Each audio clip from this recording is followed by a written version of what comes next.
Guys अगर तुम part 1 देख चुके हो तो पार्ट 2 इस टाइम स्टैम्प से चालू हो, तुम यहाँ पे जाके देख सकते हो।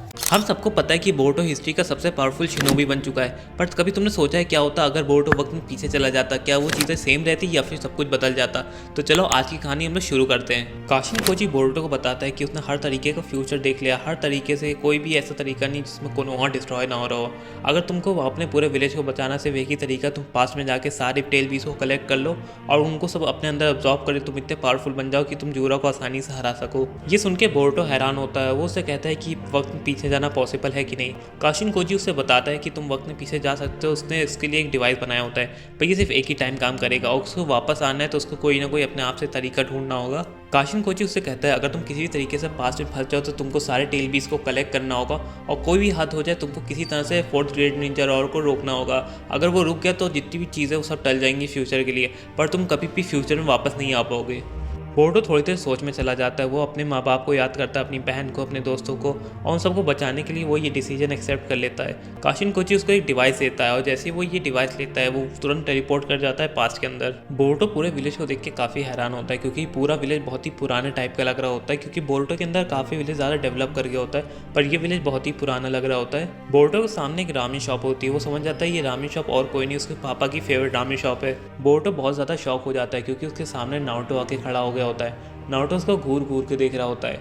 वहीं दूसरी तरफ बोरुतो के आँख से आंसू निकल रहे होते हैं क्योंकि उसने बहुत ही दिन बाद नारुतो को देखा होता है। 3 साल हो गए थे जहाँ उसने अपने फादर को नहीं देखा होता। नारुतो तो बहुत पैनिक कर जाता है बोरुतो को रोते हुए देख के। उसको समझ में नहीं आ रहा होता ये इंसान ऐसे अचानक से रोने क्यों लगा। वो बहुत कोशिश करता है उसको चुप कराने की, वो आड़े बेड़े मुँह भी बनाता है और ये देख के बोरुतो हंसने लगता है। वो कहता है फादर बिल्कुल भी नहीं बदले। तभी वहाँ पे ककाशी और साकुरा आ जाते हैं नारुतो को ढूंढते ढूंढते।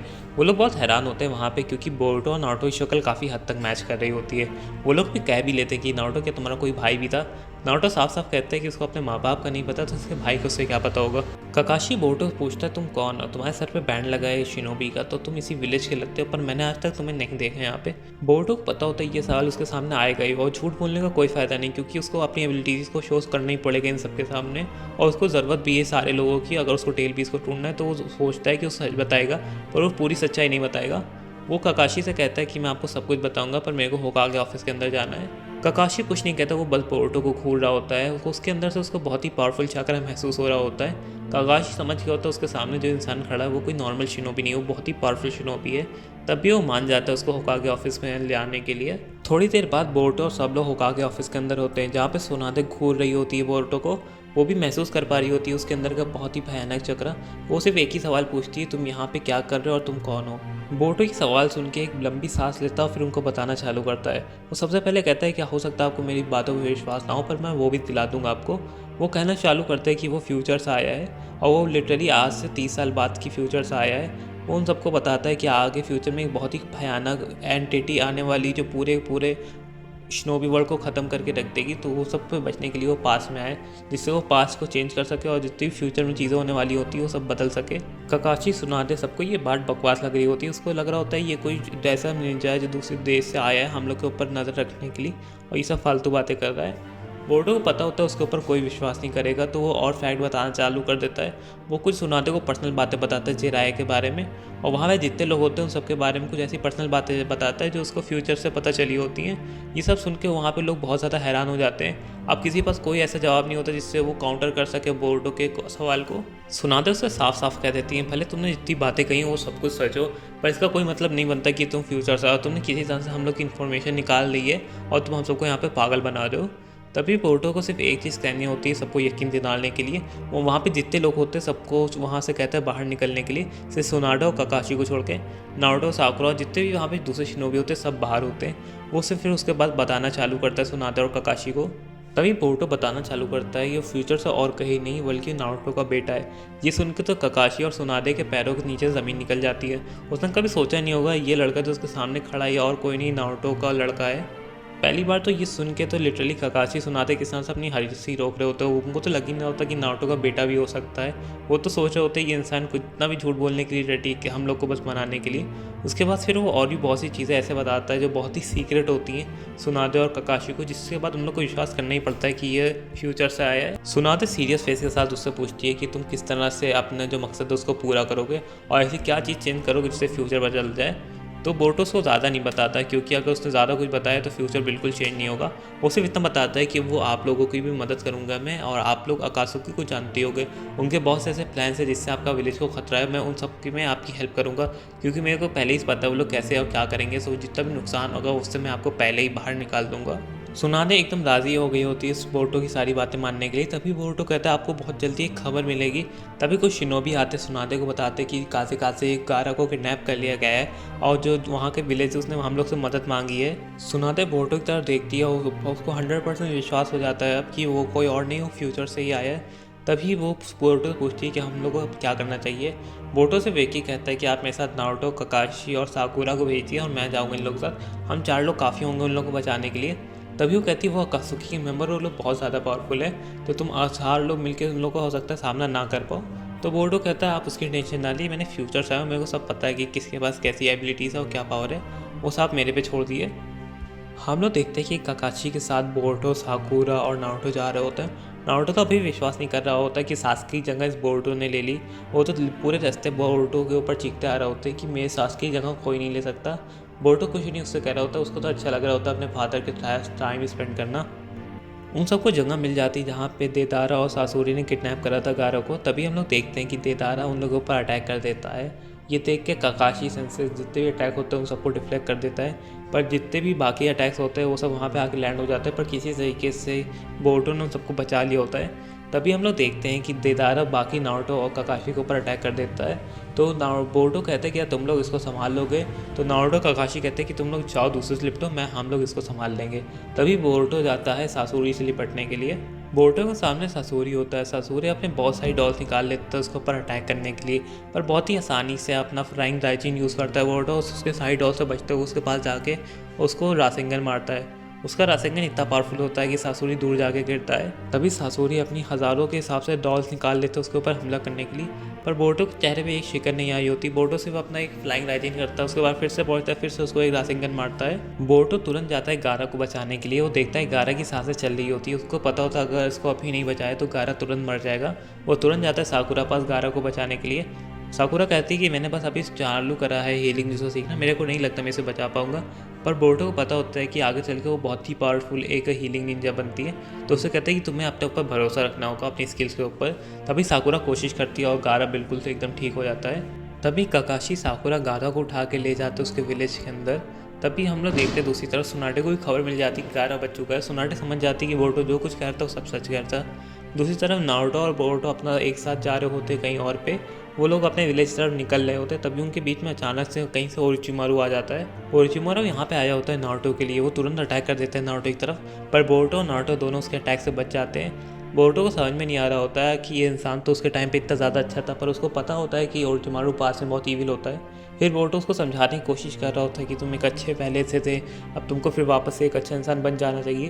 पर ओरोचिमारू के ऊपर से बातों को असर नहीं हो रहा था। वो तो समझता है ये कोई और बच्चा शिनोबी जिसको समझाने की कोशिश कर रहा है। बोरुतो समझ जाता है कि अब समझाने की उसको कोई फ़ायदा नहीं, अब उसको ओरोचिमारू से लड़ना ही पड़ेगा। तभी ओरोचिमारू अपने जितने भी अटैक होता है वो सब नारुतो के ऊपर कर देता है, पर बीच में बोरुतो आता है। वो बहुत ही ईजिली जितने भी ओरोचिमारू के अटैक होते हैं उनको बहुत ईजिली डॉज कर लेता है। फिर ओरोचिमारू बहुत सारे सांप से अटैक कर देता है बोरुतो के ऊपर, पर बोरुतो बहुत ही ईजिली फ्लाइंग राइजिन का यूज़ करता है। उसके पीछे जाकर उसको एक रासेंगन मारता है। उसके रासेंगन इतना पावरफुल होता है वो जाके दूर गिरता है ओरोचिमारू अपना खून पोंछते सोचता है ये इंसान कौन है, क्योंकि उसने इसके पहले इतना पावरफुल शिनोबी के बारे में नहीं सुना होता है। पर वो हार नहीं मानता होता। वो उससे कहता है कि तुमको कुछ भी करना है कर लो, पर आज मैं नारुतो यहाँ से लेके ही जाऊँगा। वो फिर से बहुत सारे अटैक बोरुतो के ऊपर कर देता है, पर बोरुतो बहुत ही ईजिली उस सबसे बच जाता है। उसके पास जाता है, उसके पेट पे एक बहुत ही जोर से मुक्का मारता है। वो मुक्का इतना पावरफुल होता है कि बहुत ही गंदी तरीके से खून की उल्टी कर रहा होता है ओरोचिमारू। नारुतो बहुत हैरान होता है बोरुतो की पावर देख के, क्योंकि उसने पहली बार बोरुतो को लड़ते हुए देखा होता है।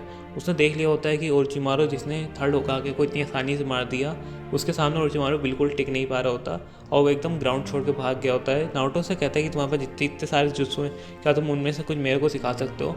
बोरुतो खुशी खुशी हाँ कर देता है, कहता है क्यों नहीं। वो लोग घर के बीच लौट ही रहे होते हैं, पर अचानक से बीच में जिराय सेंसे उन लोग को मिल जाते हैं। जिराय सेंसे को देख के नारुतो उनको ग्रीट करता है और वो उसको बोरुतो से मिलाता है। बोरुतो की आंखें काफ़ी बड़ी हो जाती है क्योंकि वो पहली बार देख रहा होता है जिराय सेंसे को। उसको पता होता है कि जिराय सेंसे का बहुत ही ज़्यादा इन्फ्लुएंस था नारुतो के ऊपर। जिराय सेंसे बोरुतो को घूर घूर के देख रहे होते हैं क्योंकि वो भी समझ पा रहे होते हैं बोरुतो कोई मामूली इंसान नहीं है, वो बहुत ही पावरफुल शिनोबी है। वो उससे सिर्फ एक ही सवाल करते हैं कि तुम कौन हो, तुम यहाँ पे क्या कर रहे होते हो।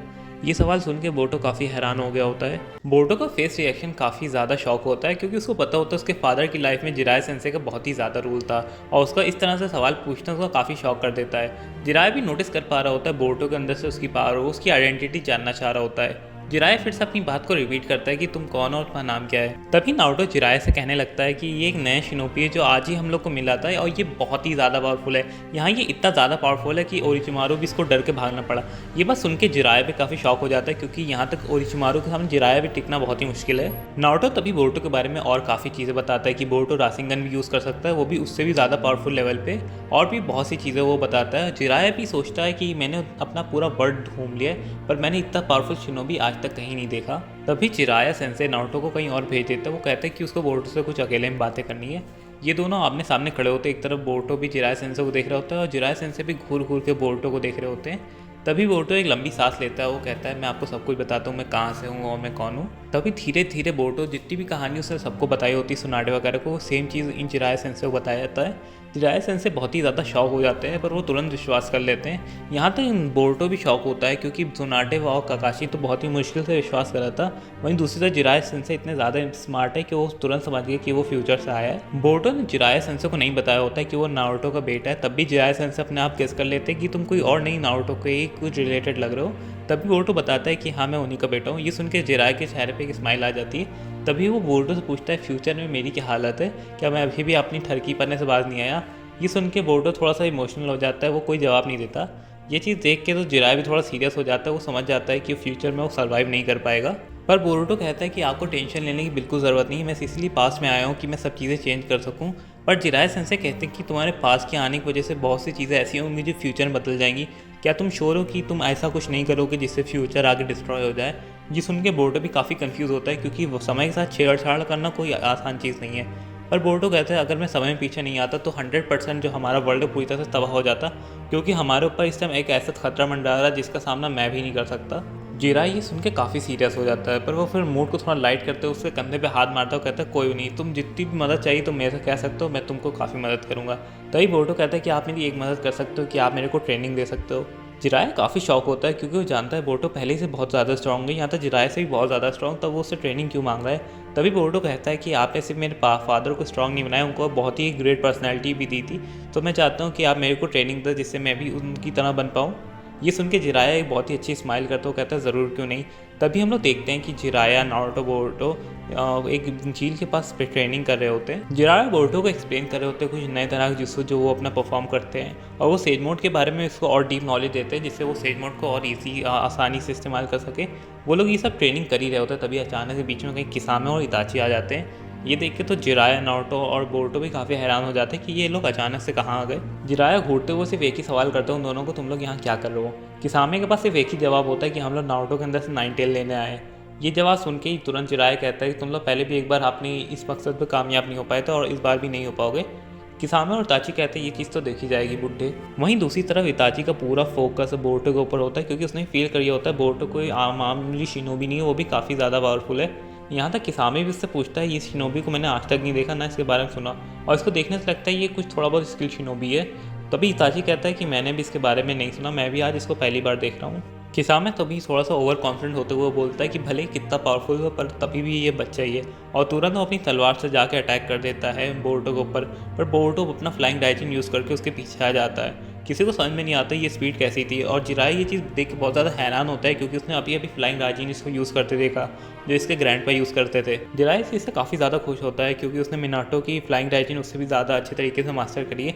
वहीं दूसरी तरफ बोरुतो उसके पीछे आते हुए बहुत ही खतरनाक पर्पल लाइटनिंग उसके ऊपर मारता है और उस पर्पल लाइटनिंग से बहुत ही दूर जाकर किसामे गिरता है। किसामे अपना खून पोंछते हुए कहता है ये बच्चा तो काफ़ी ज़्यादा पावरफुल है। वहीं दूसरी तरफ इताची जिराया और नारुतो से लड़ रहा होता है। वहीं दूसरी तरफ किसामे अपनी शॉट को सामने करते हुए बहुत ही पावरफुल अटैक करता है बोरुतो के ऊपर। फिर बोरुतो फिर से उसके अपने फ्लाइंग डाइजिन से उसके पीछे आ जाता है और फिर से बहुत ही पावरफुल पंच उसके पेट में मारता है। इस बार उसका पंच इतना ज़्यादा पावरफुल होता है कि वो बहुत ही दूर जाके गिरता है। किसामे को कुछ भी नहीं समझ में नहीं आ रहा होता कि बोरुतो की इतनी खतरनाक स्ट्रेंथ कहाँ से आ रही है क्योंकि वो भी दिखने में सिर्फ 16-17 साल का बच्चा है और उसके बाद इतनी खतरनाक स्ट्रेंथ कैसे हो सकती है क्योंकि उसके पास तो कोई टेल बीज भी नहीं है। तभी किसामे हार नहीं मानता, वो अपने बहुत सारे वाटर स्टाइल जुत्सु उसके ऊपर अटैक कर देता है पर हमारा बोरुतो बहुत ही ईजी उन सबसे बच जाता है और फिर से जाता है उसके ऊपर मुक्का मार देता है तभी हम लोग देखते हैं कि किसामे बहुत थक जाता है, फिर वो अपना एक फाइनल अटैक उसके ऊपर करता है। वो फाइनल अटैक बहुत ज़्यादा पावरफुल होता है, यहाँ तक बोरुतो को भी सोच रहा होता है ये अटैक काफ़ी ज़्यादा पावरफुल है। पर तभी बोरुतो अपनी पर्पल लाइटनिंग करता है। हम लोग पता है जैसे ही पर्पल लाइटनिंग पानी से टकराएगी, वो जितना भी अटैक होता है उसी के ऊपर भारी पड़ जाता है। वो लिटरली उसके आसपास बहुत सारी लाइटिंग होती है। वो अटैक इतना पावरफुल होता है कि किसामे मर जाता है वहीं पे। बोरुतो एक बार किसामे की लाश को देखता है और तुरंत वहाँ से चला जाता है, क्योंकि वो जानता है इस टाइम इताची ने बिल्कुल भी हर्ट नहीं करा होगा जिराया नारुतो को, क्योंकि वो बहुत अच्छे से जानता है इताची का कोई ऐसा प्लान नहीं था वो कभी भी विलेज वासियों को हर्ट करे। कहीं दूसरी तरफ हम लोग देखते हैं कि जिराया नारुतो इताची से लड़ रहे होते हैं, पर असल में वो एक तरह के गेंजुत्सु में होते हैं जो इताची ने उन लोगों के ऊपर कास्ट करा होता है। उन लोगों को लड़ रहा होता है कि इताची उन लोगों के ऊपर हमला कर रहा है, वो उससे लड़ रहे हैं, पर असल में वो लोग एकदम सो रहे होते हैं। और जैसे ही बोरुतो वापस आता है वो ये चीज़ देखता है और वो समझ जाता है इताची ने उन लोगों को बिल्कुल हर्ट नहीं करा, बल्कि उनको गेंजुत्सु के अंदर फंसा दिया है। इताची बोरुतो को देख के कहता है किसामे कहाँ गया, और उसको बता देता है बोरुतो कि मैंने उसको मार दिया। इताची सुन के काफ़ी शौक होता है, क्योंकि किसामे बहुत ही पावरफुल मेंबर था कात्सुकी का। तभी तुरंत इताची अपनी मांगेक्यू शारिंगन से उसको गेंजुत्सु के अंदर डाल देता है। और हम लोग देखते हैं कि वो भी सेम सिचुएशन में होता है बोरुतो। उसके आसपास काफ़ी सारी नीडल्स लगी होती है बड़ी बड़ी, उसको समझ में नहीं आ रहा होता वो अपने आप को यहाँ से कैसे निकाले। तभी उसकी जोगान अपने आप एक्टिवेट हो जाती है। अगर तुम्हें नहीं पता तो जोगान सबसे प्योर आई, उसके ऊपर किसी तरह का गेंजुत्सु वर्क नहीं करता। और इताची भी काफ़ी ज़्यादा हैरान हो जाता है, क्योंकि उसका पूरा गेंजुत्सु बोरुतो के ऊपर से टूट गया होता है। बोरुतो उससे कहता है कि तुम्हारा कोई भी गेंजुत्सु मेरे ऊपर वर्क नहीं करेगा, और अब तुमको ऐसा एक्ट करने की कोई ज़रूरत नहीं, क्योंकि मैं जानता हूँ तुम्हारी सच्चाई। इताची काफ़ी फ्यूरियस हो जाता है, उसको समझ में नहीं आ रहा होता कि बोरुतो को इतना ज़्यादा उसके बारे में कैसे पता है। पर तभी वो अपना एक्ट कंटिन्यू करता है। वो कहता है कि तुम मेरे बारे में कुछ नहीं जानते। तभी बोरुतो थोड़ा इमोशनल होता है, उसको बताता है कि आगे फ्यूचर में सासके हमेशा आपको याद करता है, वो हमेशा सिर्फ आप ही की बातें करता है, और आपका स्टैचू लिटरली एकदम बीच मिडल विलेज के अंदर है, जिसे हम लोग ग्रेटेस्ट शिनोबी के नाम से जानते हैं। इताची के पैरों से ज़मीन खिसक जाती है। इसको समझ में नहीं आ रहा होता ये बच्चा कैसी बातें कर रहा है, पर इस बच्चे की बातों के अंदर काफ़ी सच्चाई दिख रही होती है। तभी बोरुतो देर नहीं करता, उसको सारी की सारी बातें समझा देता है, सासके के बारे में, उसके फ्यूचर के बारे में, और यहाँ तक विलेज के फ्यूचर के बारे में। ये सब सुनकर इताची काफ़ी ज़्यादा इमोशनल हो जाता है। वो वहीं बैठ के रोने लगता है। आज तक इताची ने बहुत कुछ झेला होता है, उसने अपने पूरे क्लैन को अपने हाथ से मारा सिर्फ विलेज की शांति के लिए, और उसको पता चलता है कि विलेज काफ़ी ज़्यादा सिक्योर है फ्यूचर में, तो वो काफ़ी ज़्यादा खुश होता है। और वो रो भी रहा होता है अपने सास के, अपने भाई के लिए, कि उसको क्या क्या चीज़ों से गुजरना पड़ा।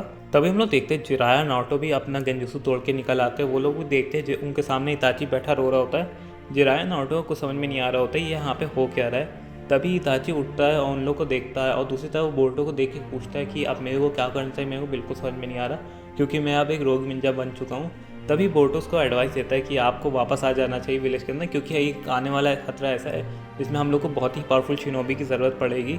जिराया को बिल्कुल समझ में नहीं आ रहा होता कि बोरुतो उसको क्यों बुला रहा है, क्योंकि वो तो एक रोग शिनोबी है जिसने विलेज को धोखा दिया होता है। बोरुतो सब कुछ एक्सप्लेन करता है कि क्या क्या हुआ था इताची के साथ पास में, और जो भी कुछ हुआ था वो सब इताची की कोई गलती नहीं थी, वो सब उससे करवाया गया था। और यहाँ तक वो डबल एजेंट का काम कर रहा होता है कात्सुकी के अंदर, सब कुछ वो बताता है जिराया को।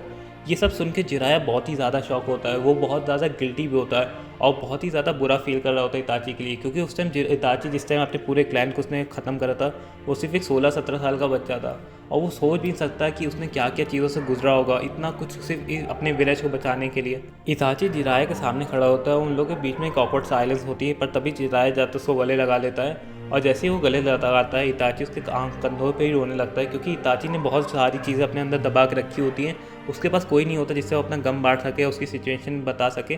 पर इस समय ऐसा होता है कि लोग समझ रहे होते हैं, जिराया से समझ रहे होते हैं, और नारुतो भी दूसरी तरफ बैठ के काफ़ी इमोशनल हो गया होता है, क्योंकि इताची की सिचुएशन देख के बहुत ही उसको ज़्यादा बुरा लगा होता है इताची के लिए। इसके थोड़ी देर बाद ही जिराया, बोरुतो, नारुतो और जितने भी लोग होते हैं सब वापस आ जाते हैं होकागे ऑफिस के अंदर, और सुनादे बहुत हैरान होती है उसको, इताची को अपने सामने देख के। फिर जिराया सब कुछ उसको एक्सप्लेन करता है। यहाँ तक सुनादे बहुत ज़्यादा हैरान होती है, वो इताची को घूर घूर के देख रही होती है। वो कहती है इस बच्चे के कितना कुछ झेला है, मतलब इस छोटे से बच्चे ने अपने क्लैन को खुद अपने हाथ से मारा, और कितना दुख इस बच्चे ने सिर्फ अकेले झेला होगा। यहाँ तो कहती मेरे को नहीं लगता कि मैं या फिर कोई और शिनोबी होता तो ये चीज़ कर पाता, या फिर अब तक ज़िंदा भी रह पाता। तभी सुनादे तुरंत एक फरमान जारी करती कि तुरंत डांगो को जेल के अंदर डाला जाए और इताची को पूरे विलेज का हीरो बना दिया जाए, और बीच में उसकी एक मूर्ति बनाई जाए। ये सुन के इताची काफ़ी हैरान होता है। वो तो सुनादे से कहता है कि आपको ये सब करने की ज़रूरत नहीं है, पर सुनादे चुपचाप उससे मना कर देती कि तुमने जो बलिदान पूरे विलेज के लिए दिया है, ये पूरा आज से 100 साल तक के बाद भी याद रखा जाएगा। वहीं दूसरी तरफ हम लोग पेन और ओबिटो को देखते हैं। उन लोग को पता चल जाता है अकात्सुकी काफ़ी सारे मेंबर मारे जा चुके हैं, वो भी सिर्फ एक ऐसे शिनोबी जिसको जानते भी नहीं। वहीं दूसरी तरफ इताची ने भी उन लोग को धोखा दे दिया होता है। ओबीटो पेन से कहता है कि मेरे को इतना लगा नहीं था कि इताची इतनी जल्दी धोखा दे देगा। हाँ, मुझे एक्सपेक्टेड था कि वो धोखा देगा, पर इतनी जल्दी मेरे को बिल्कुल भी वो नहीं था। वहीं दूसरी तरफ पेन कहता है कि तुम जो नए शिनोबी जिसने हमारे जितने भी मेंबर्स उनको मारा उसके बारे में क्या सोचते हो। ओबीटो कहता है वो उसके बारे में ना आज तक कहीं नहीं सुना होता, ना तो हम लोग उसकी डायरेक्ट पावर के बारे में जानते हैं। तो हम लोग को सोच समझ के उसके ऊपर अटैक करना होगा, क्योंकि अगर वो हम लोग रास्ते में होगा हम लोग अपना प्लान कभी भी एग्जीक्यूट नहीं कर पाएंगे। दूसरी तरफ ओबीटो उससे कहता है कि तुम कुछ भी हो जाए वहाँ पे अटैक नहीं करोगे बिना कुछ सोचे समझे।